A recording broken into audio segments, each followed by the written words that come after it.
ตั้งแต่ถ่ายคลิปมา7 ปีนะนี่น่าจะเข้าปีที่7แล้ว100 กว่าคลิปหลาย10 ประเทศมากๆนี่น่าจะเป็นครั้งแรกที่เที่ยวคนเดียวแล้วเฟลที่สุดในชีวิตนะคะทุกคน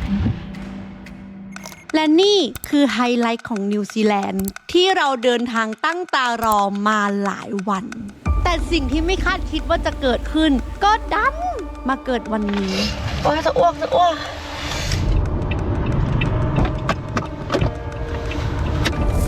ทำไมต้องมาเกิดตอนที่เที่ยวคนเดียวด้วยวะ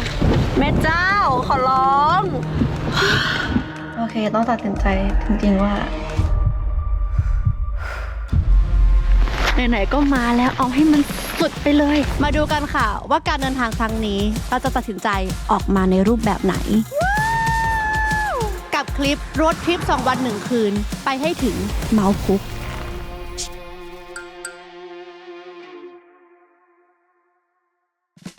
จากคลิปที่แล้วนะคะที่เราได้เดินทางข้ามเมืองจากพิกตันมายังไครสต์เชิร์ชใช่ไหมเราได้นั่งรถไฟเลียบชายฝั่งแปซิฟิกค่ะหนึ่งในเส้นทางรถไฟที่ขึ้นชื่อว่าสวยที่สุดของนิวซีแลนด์และวันนี้ก็จะถึงวันที่เราจะมาเช่ารถขับกันเองออกเดินทางกันต่อมุ่งหน้าไปยังไฮไลท์ของเราในทริปนี้นั่นก็คือเลคเทคาโป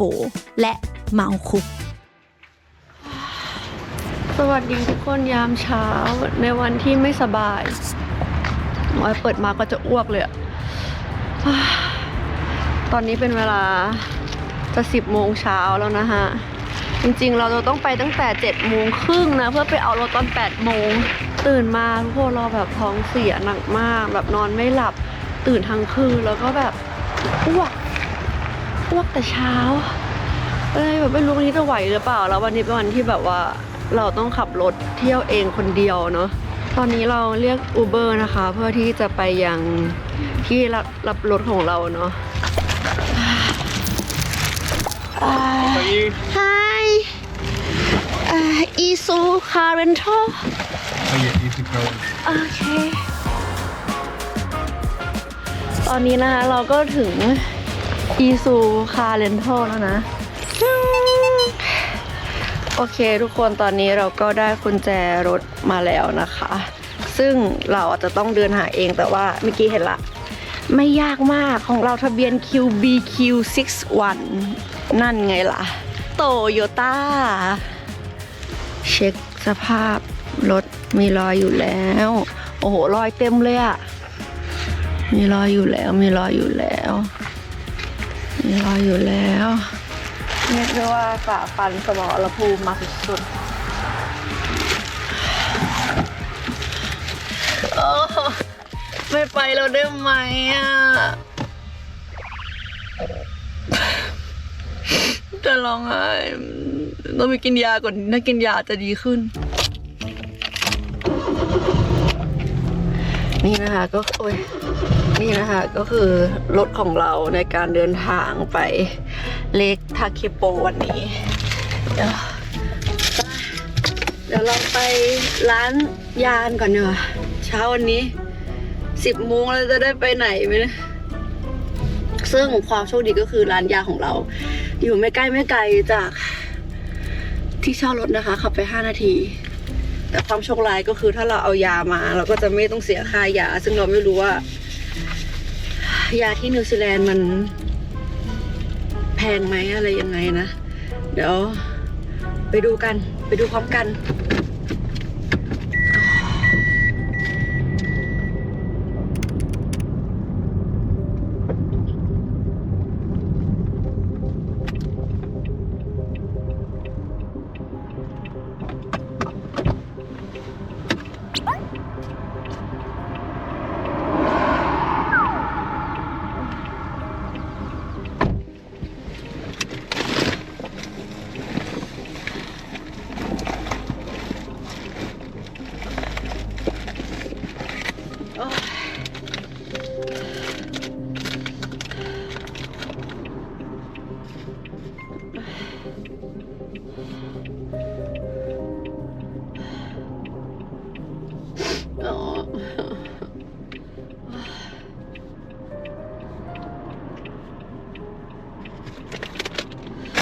ก็ยังชั่วไปต่อ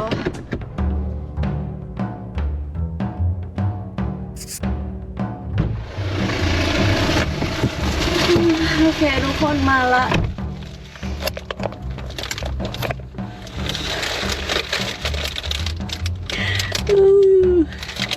ต้อง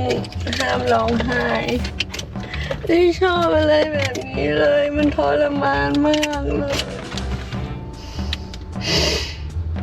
ทำไมต้องมาเกิดตอนที่เที่ยวคนเดียวด้วยวะโอเคทุกคนเราไปหาร้านยามาละเราบอกเขาว่าเราอะท้องเสียหนักมากแบบไม่ได้นอนใช่ไหมแล้วเราก็อ้วกด้วยเราไม่เก็บเพิ่งอ้วกมาก่อนมาเนี่ย2 นาทีแล้วเขาก็แบบโอเคแบบหนึ่งแล้วเขาก็เดินเข้าไปเหมือนถามเภสัชมาแล้วเขาก็เดินออกมาใช่ไหมแล้วเขาก็บอกว่าแบบเราไม่มียาอะไรให้คุณ เพราะว่าอาการเนี้ยถ้าอ้วกด้วยท้องเสียด้วยน่าจะเป็นอาการของท้องเสียเพราะฉะนั้นอาการท้องเสียมันคือต้องแบบเอาออกให้หมดเพราะว่างี้แต่ว่าฉันมียาตัวหนึ่งที่จะช่วยให้คุณอ่ะมันอุดไม่ให้ปวดท้องเสียได้ก็คือยาตัวนี้จริงๆน่าจะพกมาจากไทยเนาะไอยาพวกเนี้ยแล้วก็เราก็เลยว่างั้นเราขอเกลือแร่ด้วยได้ไหมเขาก็เลยบอกมีให้แค่นี้ทุกคน2 อย่างนี้ให้ไทยเท่าไหร่อยากจะร้องไห้19 เหรียญ350 บาท2 อย่างอยู่ไทยไม่ถึง80 บาทเลยมั้งเนี่ยแพงมากซึ่งเมื่อกี้เราก็เลยแบบไปซื้อแบบพวกแบบอาหารด้วยนะคะทุกคนตอนนี้ขี้เกียจจัดมากเลยขออนุญาตเยอะๆแป๊บนึงนะจะพาทุกคนเที่ยวสวยๆกับต้องมาดูคลิปสู้ชีวิตกินยาก่อนเภสัชเขาดีมากเลยนะเขาบอกว่าแบบเนี่ยยาตัวนี้ดีมากเลยนะฉันเคยใช้แล้วมันจะต้องดีแล้วเขาเห็นสภาพเราแบบอย่างเงี้ยแบบเขาก็บอกว่าแบบขอให้หายไวๆนะช่วงนี้มันต้องขายประกันการเดินทางแล้วป่ะวะอย่าลืมนะฮะไปเที่ยวต่างประเทศสมัครประกันการเดินทางไว้ได้แล้วถ้าใครอยากมีประกันการเดินทางนะคะตอนนี้เขามีโปรโมชั่นด้วย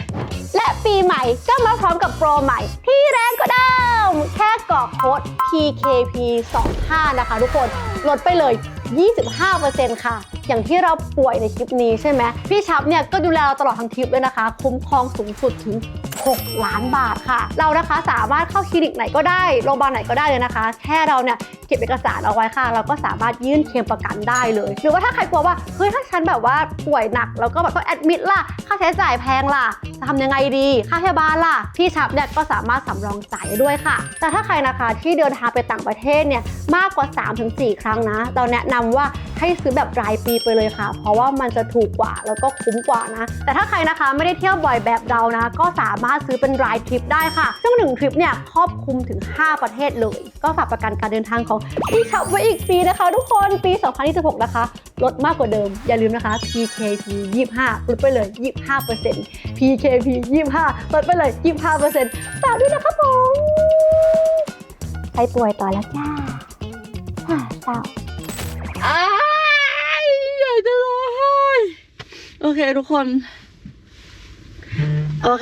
ตอนนี้เราก็เมื่อกี้เราไปซื้อซุปเปอร์มาร์เก็ตมันด้วยมันมีแบบซุปเปอร์มาร์เก็ตเป็นเวิร์กใหญ่เลยนะนี่กล้วย2 หวีโยเกิร์ต2 อันพิซซ่าฮาวายเอียนแบบเงาแบบเศร้าๆสตรอเบอรี่เรากินก่อนละกันทุกคนเผื่อมันจะแบบทำให้ดีขึ้นได้บ้างสภาพดีมันควรจะกลับไปเวฟปะวะมันเศร้ามากเลยเนี่ย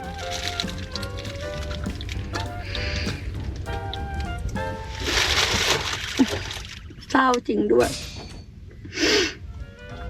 จริงๆตอนเช้าวันเนี้ยคือแบบว่าเกือบจะแบบถอดใจแล้วว่าไม่ไปแล้วทุกคนสิ่งที่ทำให้จะต้องมาแล้วไม่ยอมแพ้นะฮะมันคือจิตวิญญาณของนักเดินทางของเราเล่นไม่ใช่มันคือค่าเช่าของรถวันนี้ทุกคนถ้าวันเนี้ยไม่มีการเช่ารถไม่มีการเดินทางรถทิปอะยอมแพ้ไปแล้วอยู่โรงแรมพักอ้วกอยู่โรงแรมไปแล้วเพราะรถทิปหรอถึงสู้ขนาดนี้ไม่ค่ะเพราะค่าเช่ารถค่ะ2 วัน 1 คืนที่เราเช่ามันเนี่ยวันเนี้ย10,000 บาท แทบจะเป็นลมแล้วดูสภาพรถที่ได้สิจ่ายไปแล้วทุกคนซึ่งถ้าจะมาแคนเซิลแบบว่าไม่กี่ชั่วโมงมันเป็นไปไม่ได้แน่นอน เพราะฉะนั้นสิ่งที่เราเลือกได้ก็คือต้องสู้ต่อนะคะ แล้วก็ค่อยหาวิธีแก้อาการไประหว่างทางแต่ว่าสิ่งที่มันยากคือต้องงัดตัวเองจากการแบบปวดท้องหนักมากขึ้นมาจากเตียง เพื่อแบกเป้ไอชมพูใบเมื่อกี้แบกขึ้นมาเก็บกระเป๋าทุกอย่างมาดูง่ายมากถ้ามันแบบแข็งแรงเหมือนเมื่อวานก่อนๆใช่ปะแต่พอมันปวดท้องแต่แบกเป้ทีอ้วกอีกตอนนี้แบบเหมือนเป็นแบบอาการขึ้นลงมาคือพยายามแบบไม่ร้องไห้ว่าถ้าร้องไห้แล้วเดี๋ยววันนี้มันจะเศร้าไปเดี๋ยวหลังจากนี้กล้วยไปไหนแล้วมาทุกคนเดี๋ยวหลังจากนี้เราก็จะขับไปยังนอกเมืองกันแล้วนะคะไปยังเลคทาเคโปนะแต่ว่าระหว่างทางก็จะมีแบบจุดชมวิวอะไรต่างๆด้วยนะคะจุดชมวิวแรกที่เราจะขับไปนั่นก็คืออีก2 ชั่วโมงครึ่งเกลาได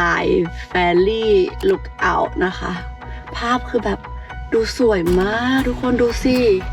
นี่คือสิ่งที่จะปลอบประโลมเราและเป็นรางวัลของคนนักสู้ในวันนี้ก็ไปค่ะเดี๋ยวเดินทางกัน Let's go เย้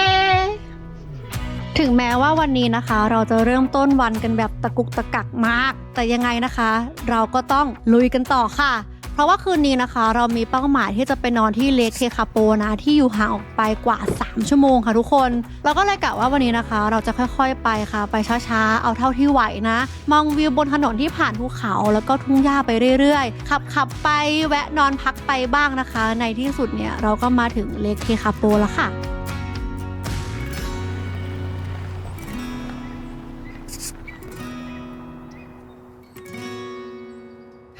โอเคทุกคนตอนนี้ก็เรามาถึงเลคทาเคโปแล้วนะคะข้างหลังเป็นทะเลสาบสีฟ้าที่สวยมากทุกคนแล้วก็มีภูเขาหิมะตอนนี้คือจะบ่าย 3ละคือมาช้ากว่ากำหนดแบบหลายชั่วโมงมากๆนะคะเพราะว่าเราขับไปแล้วก็จอดนอนไปเรื่อยๆแบบมันขับไม่ไหวแต่สุดท้ายเราก็มาถึงแล้วนะคะทุกคนก็เดี๋ยวเราลงไปดูกันเนอะว่าเลคทาเคโปเนี่ยที่เขาบอกว่าเป็นทะเลสาบที่สวยที่สุดแห่งหนึ่งของนิวซีแลนด์เนี่ยมันจะสวยแค่ไหนนะคะไปดูกัน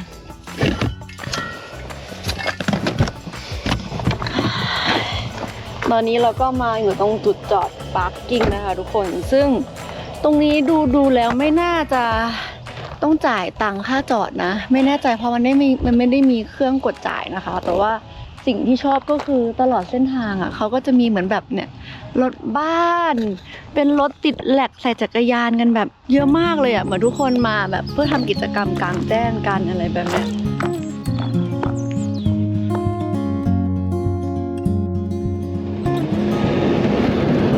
ดอกลูปิ้นนี่ทุกคน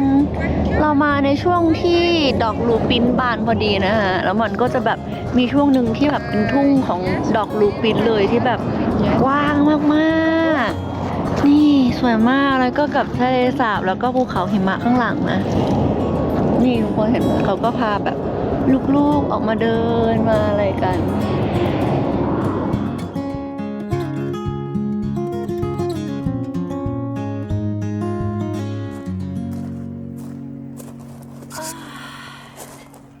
โอเคค่ะทุกคนและข้างหลังเราตอนนี้นะฮะนั่นก็คือโบสถ์นี่คือหนึ่งในไฮไลท์ของเลคทาเคโปนะคะแล้วก็เป็นโบสถ์ที่เล็กที่สุดในนิวซีแลนด์ด้วยนะนี่ตั้งอยู่ข้างหน้าของทะเลสาบเลยแล้วคนก็แบบเยอะมาก 80% คือคนเอเชียนะฮะเป็นพี่จีนนะเท่าที่ได้ยินนะนี่เป็นไงล่ะผมบอกแล้วเขาบอกว่าจริงๆข้างในตรงเนี้ยนอกจากที่ถ่ายจากข้างนอกแล้วมันจะแบบได้มุมไอคอนิกของเลคทาเคโปใช่ปะเขาบอกข้างในอ่ะก็สวยมากคือเหมือนแบบให้คนรับบรรยากาศเลยซึ่งเดี๋ยวเราจะเดินไปดูกันเพื่อไม่ให้เป็นการเสียเวลาของการเดินทางมาเลคทาเคโปวันนี้นะคะก็จะพยายามเก็บให้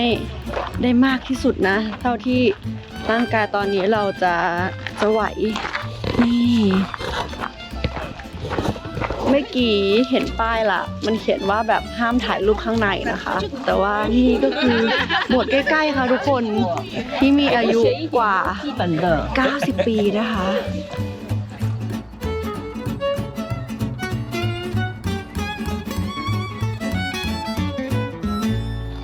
นี่นะคะพอถัดมาจากโบสถ์ตรงนู้นเนาะเราก็จะเห็นเจ้ารูปปั้นน้องหมาถ้าที่โตเกียวมีรูปปั้นหมาที่นิวซีแลนด์ก็มีเหมือนกันฮะจริงๆแล้วสตอรี่มันแบบไม่ได้เหมือนกันนะแต่ว่ามันก็ยังมีบางอย่างที่ขับขายขับขาก็คือในเรื่องของแบบความซื่อสัตย์ของน้องหมานะคะซึ่งเจ้าตัวนี้มันก็คือเจ้าคอลลี่ด้วยความที่ว่าพื้นที่ตรงเนี้ยมันเป็นพื้นที่แบบเลี้ยงแกะอะไรอย่างนี้ใช่ไหมเพราะฉะนั้นการที่มีหมาต้อนแกะสำหรับคนท้องถิ่นเขาถือว่าเป็นสิ่งที่แบบสำคัญมากๆก็คือในเวลาฤดูหนาวฤดูที่เขาไม่สามารถออกมาทำงานหรือต้อนแกะได้นะไอ้เจ้าคอลลี่หมาพันธุ์เนี้ยมันก็คือพันธุ์ที่ทำงานแทนมนุษย์เนาะเขาก็เลยแบบอยากมีแบบว่าลูกปั้นน้องเขาไว้จริงๆมันมีสตอรี่ของแบบเจ้าสุนัขตัวหนึ่งด้วยที่แบบปกป้องแกะจนถึงแบบตัวเองต้องโดนยิงแล้วก็ตายอะไรแบบนี้เขาก็เลยสร้างรูปปั้นเจ้าหมาคอลลี่นะคะไว้ริมแม่น้ำเลยเพื่อแสดงถึงความสำคัญของหมาต้อนแกะนี่เป็นไงเห็นไหมบนโลกเรานี่มีรูปปั้นเชิดชูหมาเยอะมากๆหลายที่เหมือนกันเนาะ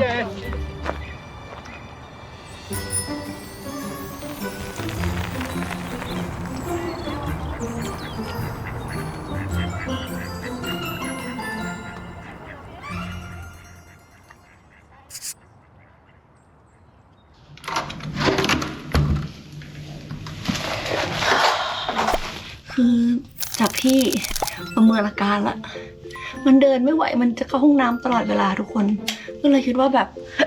ถ้าไม่นอนพักคืนเนี้ยพรุ่งเนี้ยน่าจะตุยแน่ๆแบบน่าจะเดินป่าคือมันเสียวันนี้ไปแล้วถ้าเราฝืนอีกพรุ่งนี้ก็อาจจะเสียอีกใช่ไหมกลัวเป็นหนักแล้วพรุ่งนี้มันจะแบบเที่ยวยิ่งไม่สนุกอะไรเงี้ยก็เลยคุย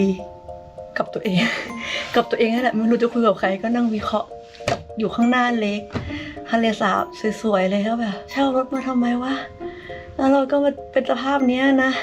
ถ่ายก็ไม่ถ่ายคนดูแล้วก็แบบรู้สึกผิดต่อทุกคนมากจริงๆที่แบบแทนที่จะรีวิวว่าแบบเดินทางอะไรยังไงเที่ยวยังไงใช่ปะแต่มันแบบหัวมันไม่ไปเลยทุกคนแล้วมันแบบจะอ้วกตลอดเวลา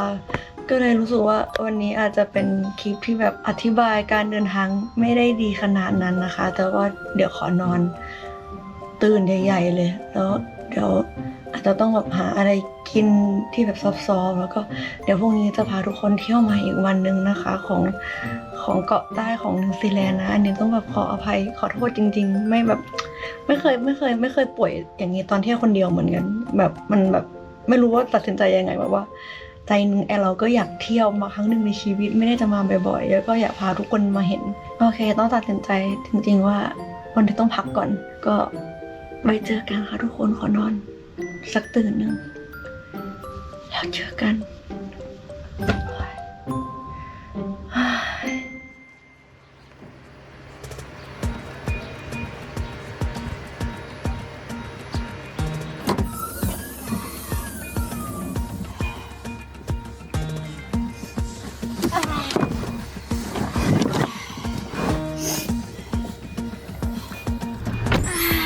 ทุกคนสวัสดีสำหรับเช้าวันใหม่นะคะซึ่งเช้าวันนี้หลังจากที่เรานอนไปตอน5 โมงเย็นของเมื่อวานใช่ไหมแล้วเราก็หลับยาวแล้วก็ตื่นมาอีกทีหนึ่งตอน 20:30นะคะตื่นมากินข้าวแบบหนึ่งแล้วก็หลับยาวเลยนะถามว่าอาการดีขึ้นไหมถ้าดูจากน้ำเสียงน่าจะคิดว่าดีขึ้นแหละก็คือดีขึ้นแหละอะไรก็คือวันนี้เราตัดสินใจแล้วว่าแผนของเรานะคะที่จริงๆแล้ววันนี้เราจะไปเมาคุกใช่ไหมขับรถไปเมาคุกเนาะแล้วก็ไปเดินเส้นทางเดินป่าที่แบบดังมากๆของเขาอะไรเงี้ยแต่ด้วยอาการป่วยของเรานะคะเราก็ตัดสินใจว่าไปเหมือนเดิม ไปเหมือนเดิมแต่เปลี่ยนแค่ว่าไปเท่าที่ไหวคือเราจะไม่ได้ตั้งเป้าแล้วว่าต้องไปถึงพิชิตเส้นนู้นเส้นนี้อะไรเงี้ยเราตัดสินใจว่าดีกว่าไม่ได้ไปจะเดินเท่าที่ไหวคือถ้าไปเดินแล้วไม่ไหวก็คือกลับแล้วจะไม่เสียใจเมื่อกี้คุยกับตัวเองตอนตื่นนอนแล้วว่าโอเคเราจะไปนะโอเคทุกคนก็เดี๋ยวเราจะขับไปประมาณ1 ชั่วโมง 16 นาทีนะคะ เป็นไงเหมือนคนใหม่ปะเราจะไปกันที่ White Horse Hill นะคะแคมป์กราวด์ค่ะไปประมาณชั่วโมง18 นาทีเนอะนี่ตรงนี้เลยปะปึ้ง let's go to Mount Cook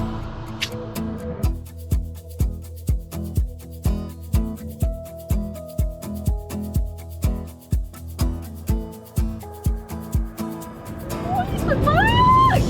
โอ้ my god ทุกคนข้างขวานี้ฟ้ามากฟ้าสวยมาก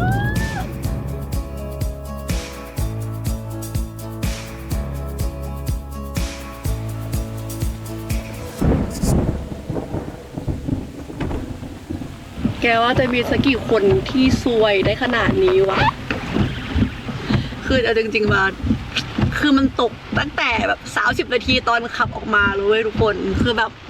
แล้วมันก็หนักขึ้นเรื่อยๆก็ไม่แน่ใจเหมือนกันว่าทำไมขับมาต่อจนถึงเมาส์คุกได้นะคะทุกคนถ้าทุกคนมาเห็นด้วยตานะข้างหลังของเราเนี่ยจะเป็นเทือกเขาหิมะที่เราเห็นอยู่จางๆทุกคนคิดว่าจะเดินได้ปะดูสภาพฝนสิดูสภาพฝนดูสภาพท้องฟ้าทำไมไม่ตกเมื่อวานวันที่ท้องเสียอาหารเป็นพิษมันจะได้จบทีเดียวไม่ต้องเที่ยวขับรถเข้าโรงแรมนอนทำไมมันต้องทยอยเกิดขึ้นทำไมให้มันจบตั้งแต่เมื่อวานไม่ได้วะทำไมฉันว่าไม่น่าจะเดินได้เลยล่ะตอนแรกคือจะเดินไปถึงแบบหัดข้างบนเลยแต่ทีนี้เราก็เปลี่ยนแผนเปลี่ยนไปเปลี่ยนมาเพราะว่าในเรื่องของระยะเวลาด้วยแล้วก็มีอีกเส้นหนึ่งที่อยากจะไปก็สะพานซ่อมด้วยอะไรเงี้ยวันนี้เราก็เลยจะไปเส้นหนึ่งที่ใช้ระยะทางประมาณไปกลับนะ4 ชั่วโมงอะไรเงี้ยคือเส้นทางซีรีส์ทรานก็คือเป็นเส้นทางที่แบบจะขึ้นไปเห็นแบบว่าทะเลสาบสีฟ้าอะไรอย่างเงี้ยสวยๆแต่นั่นแหละทุกคนคือจริงๆตรงนี้มันจะเป็นเหมือนแบบแคมป์เนาะที่จอดรถแล้วก็จะเป็นเส้นทางเดินเข้าไปข้างในนี่ก็จะเห็นว่าจะมีรถทัวร์มาจอดนะคะแต่ก็ไม่ใช่เราเนาะคนเดียวที่สวยก็อาจจะสงสารทั้งหลาย10 ชีวิตอยู่ในรถทัวร์2-3 คันนั้นเขาก็อาจจะเศร้าพอๆกับเราพูดเลยว่าหนึ่งในเส้นทางที่เราอยากเดินมากที่สุดในโลกนะทุกคนนอกจากแบบไม่นับเนปาลนะก็คือปาตาโกเนียแบบที่เราได้ไปมาแล้ว1000ใช่ปะแล้วก็WTXที่ยังไม่ได้ไปและหนึ่งในนั้นก็คือเมาส์คุกตั้งแต่ถ่ายคลิปมา7 ปีนะนี่น่าจะเข้าปีที่7แล้ว100 กว่าคลิปหลาย10 ประเทศมากๆนี่น่าจะเป็นครั้งแรกที่เที่ยวคนเดียวแล้วเฟลที่สุดในชีวิตนะคะทุกคนซวยซ้ำซวยซ้อนเกินอะไรเงี้ยแผนมานิวซีแลนด์อะมันไม่ได้แผน10 วัน 7 วันไงมันคือแผนมาแบบ2 เดือนอะไรเงี้ยเพราะฉะนั้นอะในการคาดคะเนเรื่องฟ้าอากาศมันคาดคะเนไม่ได้อยู่แล้วว่าวันนี้ฝนจะตกไหมแต่มาดูสภาพอากาศวันนี้ดีกว่าค่ะว่าถ้าเรารอนั้นเราจะได้ขึ้นเมาส์คุกหรือเปล่าซึ่ง ถึงบ่าย 2เดินยังไงให้ทันแล้วก็กลับไปคืนรถที่ควีนทาวน์ให้ทันถ้าเดินตอนบ่ายโมงไปกลับ4 โมงเย็นคืนรถ5 โมงขับไป3 ชั่วโมงควีนทาวน์ไม่ทัน อยากจะร้องไห้ได้ไหมร้องไห้ได้ปะนี่ให้ดูสิ่งที่เราเตรียมมาซูชิ12 เหรียญไปเดินดูจุดไฮไลท์สวยๆนั่งกินข้าวเที่ยงกับซูชิ6 ชิ้นของฉันจริงๆเขายังกันฝนแล้วก็กางร่มกันได้เลยเราไปดูแบบชแวบแบบให้มันแบบมาสุดแล้วก็ไปให้สุดอีกไหมครับทุกคนดีไหมน่าจะดีเหมือนกันนะ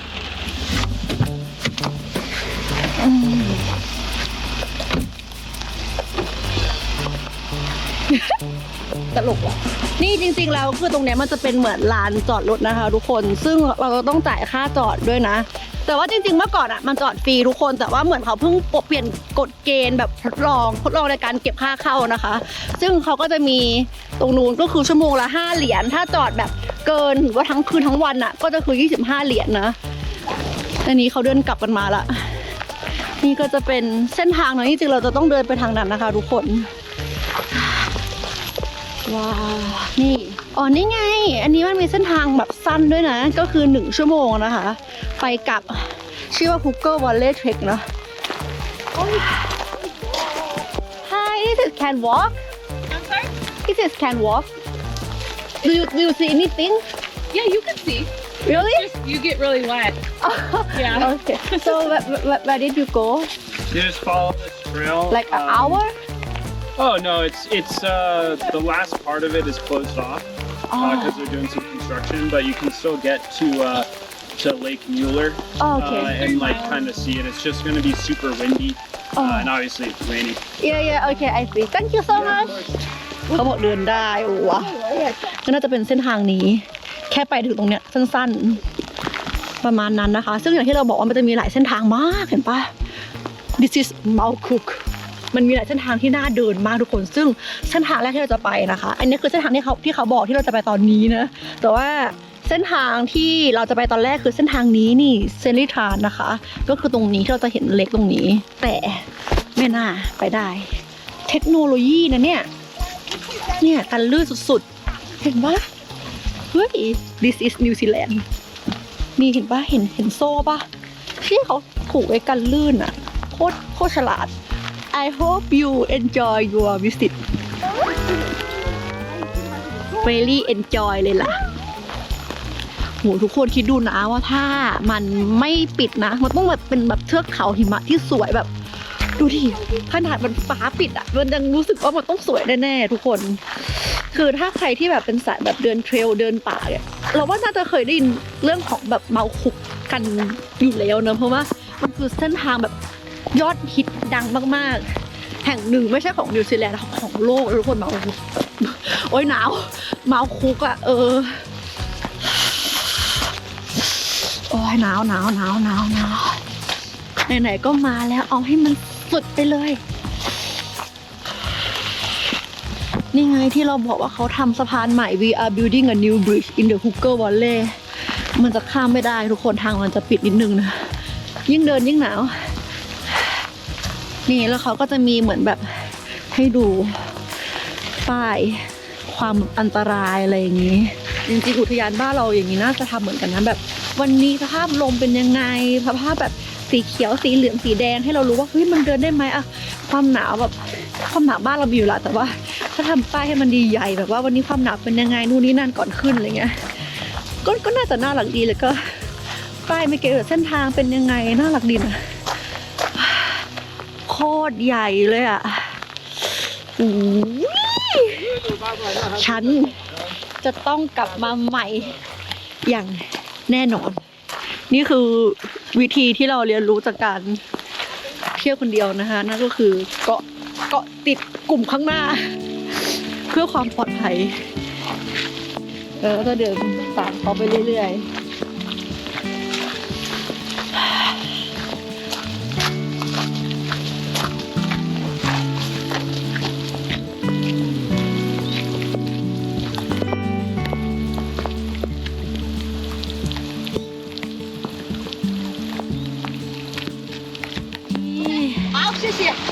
แล้วเราก็เดินทางมาถึงจุดชมวิวของเรานี่นะคะแอ่งน้ำนี่คือสิ่งที่เราควรจะเห็นก็คือเป็นทานน้ำแข็งกลาเชียนะตรงนี้แล้วก็เป็นแอ่งน้ำตรงนี้นะฮะ retreating and mountain being thrown down by the water and ice มันก็บอกว่าให้เงียบแล้วก็ฟังคุณได้ยินเสียงแบบเหมือนเป็นแบบหิมแบบน้ำแข็งถล่มอะไรประมาณนั้นจริงๆก็คุ้มค่าเหมือนกันนะได้มาเห็นวิวสะพานตรงนี้นะจริงๆมันควรจะเดินข้ามไปได้แล้วก็ไปแบบตรงนู้นได้แต่ว่าตรงนี้มันก็ปิดนะคะทุกคน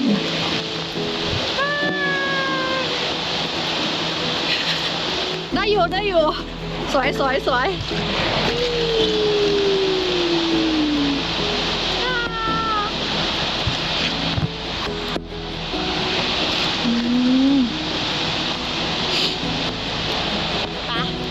เดินกลับกันดีกว่าทุกคนเราน่าจะมาได้ไกลเท่านี้จริงๆ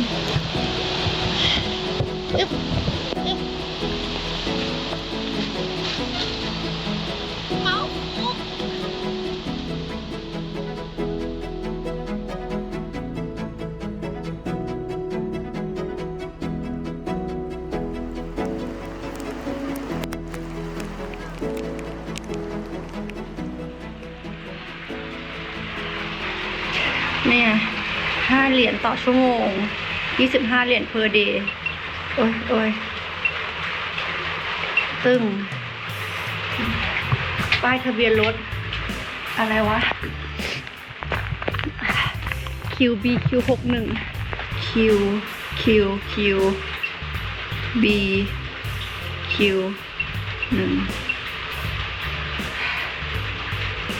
ชอบมากเลยอ่ะคือเครื่องนี้มันเป็นแบบโซล่าร์เซลล์อ่ะข้างบนก็เป็นโซล่าร์เซลล์ข้างบนอันเนี้ยถ้ามองไกลๆจะเห็นเป็นโซล่าร์เซลล์นะโคตรเจ๋งโอเคเราจอดชั่วโมงเดียวได้ถึง11 โมงโอเค5 เหรียญโอเค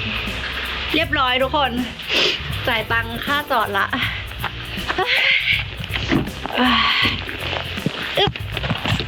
สนุกเหมือนกันเว้ย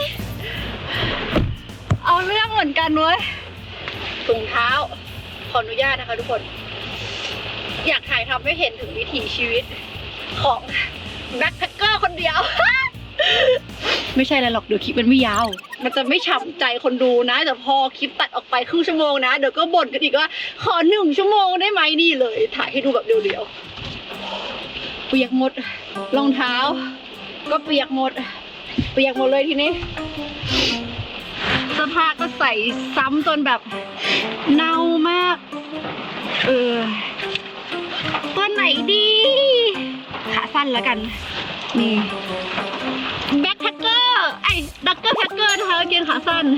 เดี๋ยวเปลี่ยนกางเกงก่อนโหเปียกไปหมดเลยอะต้องหาที่ตากก่อนตากตรงนี้ก่อนแล้วกันสปอยสินค้าใหม่ของเราดักเกอร์แพคเกอร์ผ้าบัฟนะคะทุกคนเปลี่ยนเป็นสีชมพูด้วยว่ะ6 สีด้วยกันนะคะฝากทุกคนติดตามด้วยซึ่งอันนี้จะเป็นแบบเทสนะนี่ขายของเลยแบบเทสนะคะเพราะว่าเดี๋ยวเราจะไปปรับตรงขอบผ้าให้มันเนียบกว่านี้ดีมากเมื่อกี้ใช้แล้วคือผ้าแบบยืดหยุ่นดีมากนี่น่ารักไหมสีชมพูเป็นลายดอกไม้น่ารักมากนี่เปลี่ยนแล้วก็เป็นแก๊งชมพูนะคะเมื่อกี้เป็นแก๊งชาวฟ้าไปก็ฝากทุกคนติดตามกันได้นะคะผ้าบัฟน่าจะมาในช่วงหน้าร้อนนะเหมาะกับคนที่แบบเดินป่าเราต้องการผ้าบัฟที่แบบลายคิ้วๆน่ารักนะคะหรือว่าจะเป็นลายแบบมัดย้อมไม่รู้ว่าตอนที่ลงคลิปนี้วางขายเลยแต่ว่าน่าจะวางขายแหละเพราะว่าแก้ดาบได้แล้วก็กำลังมาที่โกดังแล้วนะคะทุกคนโอเคไปสนุกจริงๆเว้ยคลิปเนี้ยหลากหลายอารมณ์เหลือเกินจะตั้งชื่อคลิปว่าอะไรดีวะเนี่ยจะตั้งthumbnailว่าอะไรสู้ชีวิตที่นิวซีแลนด์โอ้ยคันผื่นขึ้นปะเนี่ยอุ้ยคันทำไมมันคันอ่ะ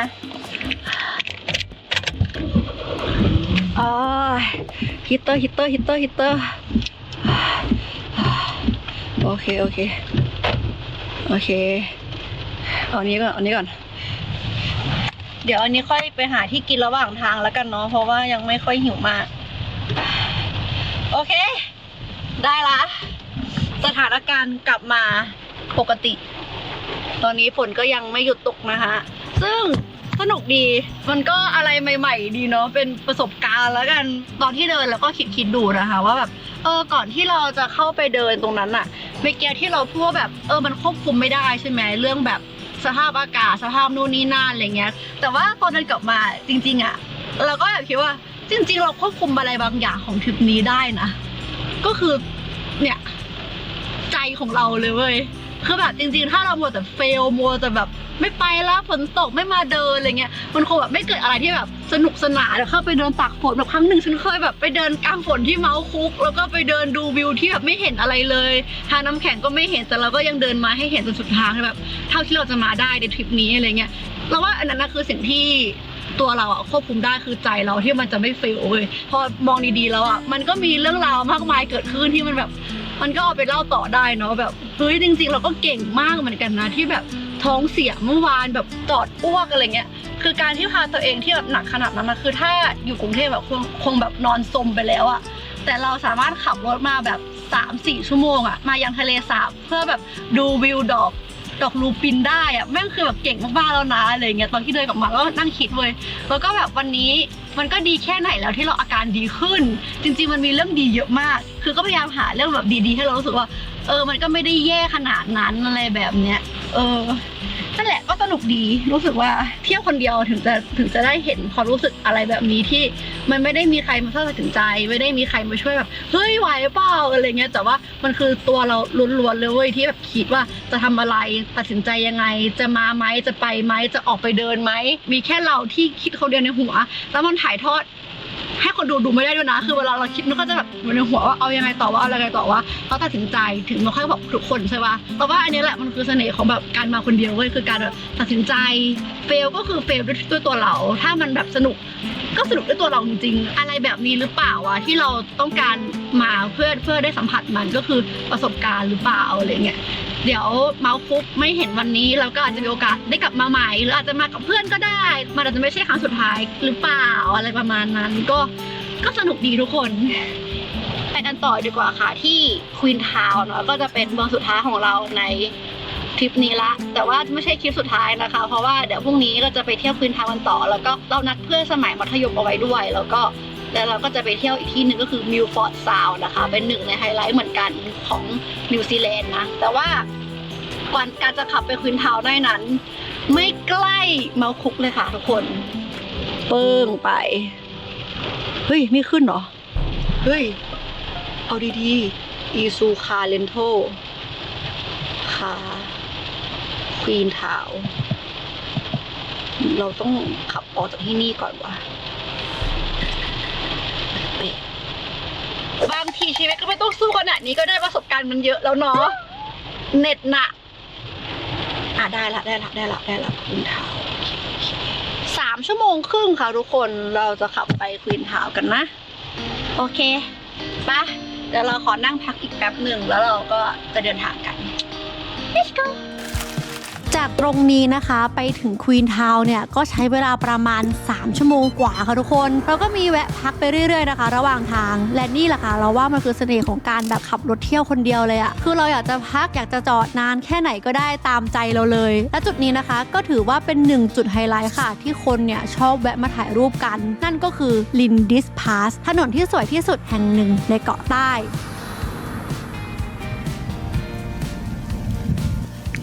สวยมากทุกคนโอ้โหสภาพฉันดูแบบเซอร์มากรองเท้าก็ไม่มีนะคะรองเท้าเปียกไปหมดแล้วแต่ว่าตอนนี้เราจอดอยู่ระหว่างทางนะคะว้าวคุ้มค่าเงินหมื่นในการเช่ารถมาเลยอ่ะคือมันแบบมันมีที่แวะให้จอดเยอะมากแล้วก็มันช่วงที่เรามาไอ้เจ้าดอกมูปินน่ะเห็นป่ะไอ้ม่วงๆตรงนั้นน่ะเนี่ยมันมีช่วงหนึ่งเว้ยไอ้ดอกเนี้ยม่วงไปตลอดทางแบบเป็นกิโลทุกคนแล้วมันแบบสวยแบบสวยมากอยากจะกรี๊ดแบบน่ารักมากอะไรอย่างเงี้ยนั่นแหละ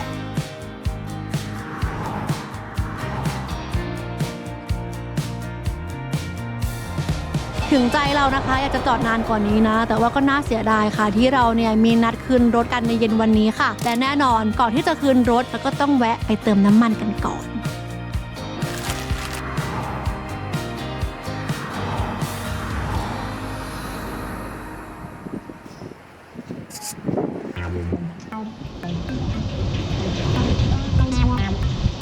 หนาวก็เปลี่ยนเกงแล้ว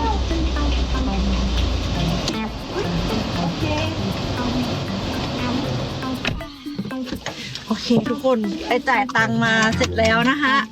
1 ถังเต็ม1 ถังของเราขับได้ประมาณ7 ชั่วโมงนะก็คือตั้งแต่ไคเชิร์ตเนาะ1,677 บาทนะคะคนค่าน้ำมันเนาะ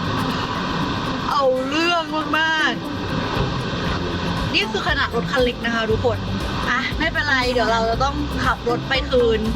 ที่เช่ากันแล้วก็แล้วก็เดี๋ยวต้องเคลียร์รถทั้งหมดด้วยนะ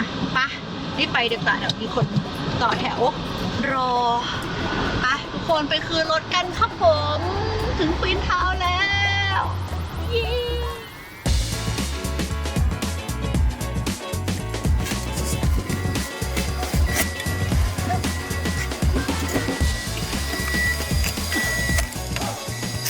โอเค เดี๋ยวหลังจากนี้นะคะทางที่เช่ารถเนาะเขาจะมีเหมือนรถประจำทางไปส่งที่สนามบิน ก็เดี๋ยวเราจะรอขึ้น5นาทีแล้วก็ไปรถประจำทางกัน แล้วก็จะเข้าไปยังโรงแรมที่พักของเราในคืนนี้เนาะก็ไปเดี๋ยวรอรถมารับกันค่ะ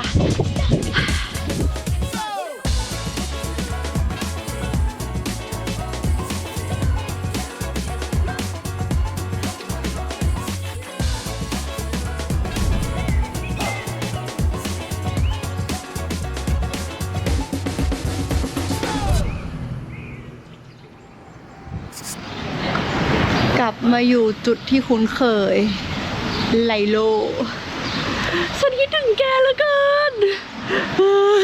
2 วัน 1 คืนที่ผ่านมามันผ่านอะไรมาเยอะมากเลยไลโล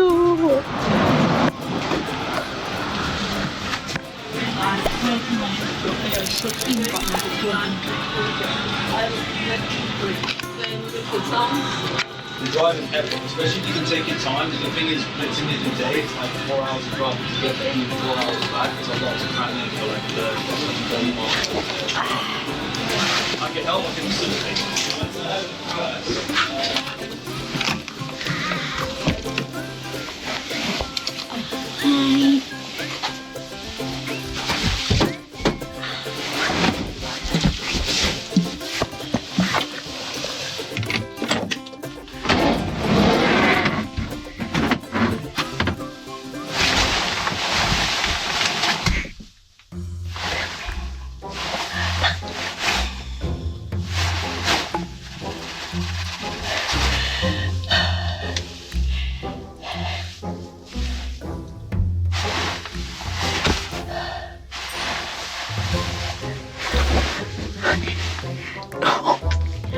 รองเท้ามันเย็นนะรองเท้ามันเปียกอะ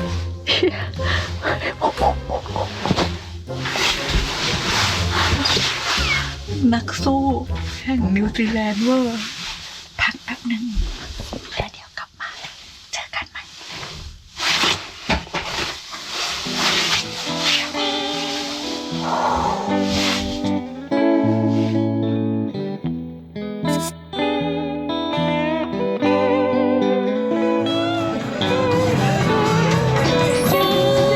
และนี่ก็น่าจะเป็นมือที่แพงที่สุดของเราในทริปนี้นะคะ กับทริปประหยัดงบนะ นี่ก็คือสเต็กแกะนะคะ อย่างที่เราบอกทุกคนไปว่านิวซีแลนด์เราไม่ขออะไรมากขอแค่ได้กินสเต็กแกะมือเดียวก็พอแล้ว ซึ่งอันนี้เราก็สั่งมาพร้อมกับเก๊กฮวยโลคอลของนิวซีแลนด์ด้วยนะเขาบอกเนื้อแกะที่นิวซีแลนด์ในหลายร้านอ่ะแทบจะไม่มีกลิ่นเลยนะใครที่กินเนื้อแกะเราไม่ชอบเพราะว่ากลัวมีกลิ่นอะเขาบอกว่าต้องมาลองซึ่งเดี๋ยวเรามาลองกันว่ามันจะมีกลิ่นไหม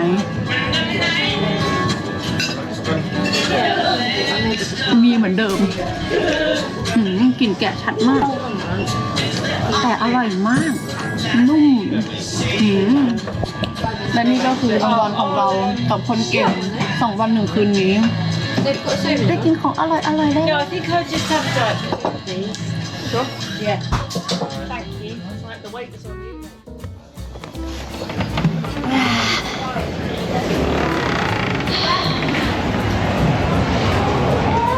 จบแล้วกับอาหารเย็นมื้อของเบอร์